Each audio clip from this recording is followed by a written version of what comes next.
জয় মা কামাখ্যা, জয় শিবশম্ভু। নমস্কার বন্ধুরা, অম্বুবাচী চলাকালীন 3 দিনের মধ্যে ভুল করেও একদিনও মুখে তুলবেন না শাস্ত্রের নিষেধ অনুযায়ী নিষিদ্ধ এই কয়েকটি সবজি ও খাবার।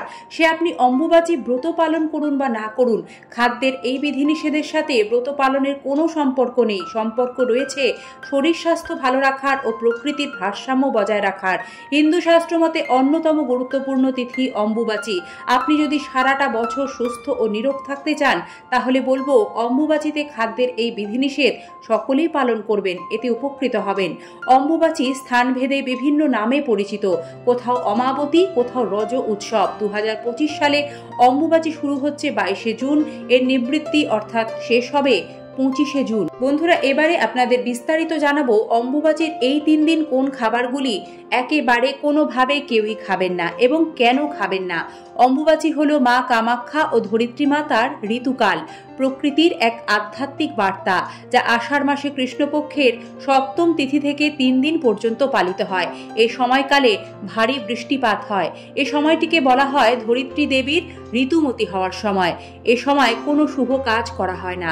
এ সময় চাষাবাদ নিষিদ্ধ থাকে। বন্ধুরা, অম্বুবাচীতে খাদ্যের এই বিধিনিষেধের সাথে শুধু ধর্মীয় দৃষ্টিভঙ্গি নয়, জড়িয়ে রয়েছে স্পষ্ট স্বাস্থ্য বিজ্ঞান। বর্ষার শুরুতে হজম ক্ষমতা প্রায় সকলেরই কমে যায়, জলবাহিত রোগের সম্ভাবনা বেড়ে যায়। এ কারণে শাস্ত্রজ্ঞরা অম্বুবাচী চলাকালীন সময় যে নিষিদ্ধ খাবারগুলির কথা আমাদের জানান, তার মধ্যে সর্বপ্রথম যেটা বলবো তা হলো যে কোনো প্রকারের শাক। অম্বুবাচী চলাকালীন সময় আপনারা কোনো প্রকার শাক খাবেন না। শাকের পুষ্টিগুণ অনেক, তবে বর্ষাকালে অম্বুবাচীর এই 3 দিন সময় শাক গ্রহণে নিষেধাজ্ঞা রয়েছে। অম্বুবাচীতে গাছ কাটতে নেই, তাই এ সময় শাক পাতা কাটাকাটি যেমন আধ্যাত্মিক ও ধার্মিক দিক থেকে নিষেধ, ঠিক তেমনি আষাঢ় মাসের শুরুতে অর্থাৎ বর্ষার প্রথম দিকেই 3 দিন ব্যাপী অম্বুবাচী পালিত হয়। এ সময় ভারী বৃষ্টিপাত হয়। এ সময়টা শাক পাতায় পোকামাকড়ের সংক্রমণ হয়, যা খালি চোখে দেখা না গেলেও এ সময় শাক পাতা খেলে পেটের গোলমাল, হজমের সমস্যায় ভুগতে হবে। তাই শাক পাতা গ্রহণে অম্বুবাচীতে এই নিষেধাজ্ঞা। দ্বিতীয়, অম্বুবাচী চলাকালীন এই সময়কালে কোনো রকম নেশার বস্তু গ্রহণ করবেন না। খুব বেশি তেল ঝাল মশলাদার খাবার এই 3 দিন বিশেষভাবে এড়িয়ে চলুন। আগামী দিনগুলিতে সুস্থ থাকবেন। বন্ধুরা, এ সময় কোনোভাবেই পান খেতে নেই।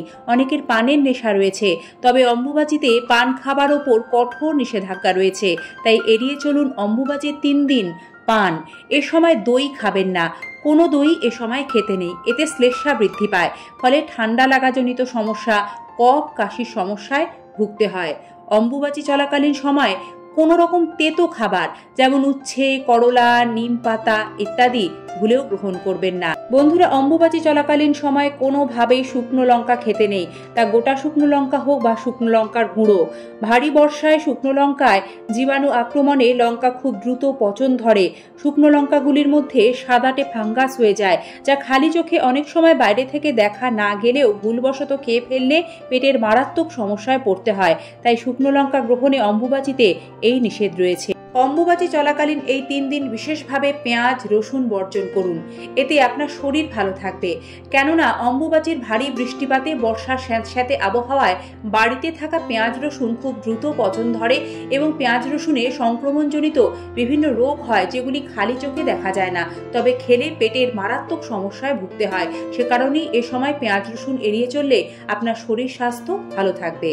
বিশেষ সতর্কতার সাথে খেয়াল রাখবেন, অম্বুবাচী চলাকালীন সময় বাইরে থেকে কারোর দেওয়া কোনো রকম রান্না করা খাবার ভুলেও গ্রহণ করবেন না। এই কারণেই অম্বুবাচী চলাকালীন সময় বাইরে হোটেল রেস্টুরেন্টে খাবার খাওয়া এড়িয়ে চলুন। এ সময় কুমড়ো গ্রহণ করবেন না, শাস্ত্রে এর ওপরেও নিষেধাজ্ঞা রয়েছে। অম্বুবাচী চলাকালীন সময় নিরামিষ, সাত্ত্বিক, সহজপাচ্য খাবার খাবার পরামর্শ দেওয়া হয় এবং মাছ, মাংস, ডিম, পেঁয়াজ রসুন এড়িয়ে চলা উচিত।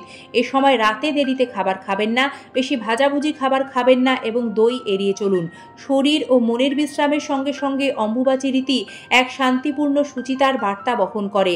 এই বিধিনিষেধ পালন করলে যেমন ধর্ম রক্ষা হয়, তেমনি পরিবেশের ভারসাম্য বজায় থাকে, ঠিক তেমনি বাড়ে দেহের রোগ প্রতিরোধ ক্ষমতা ও মানসিক ভারসাম্য।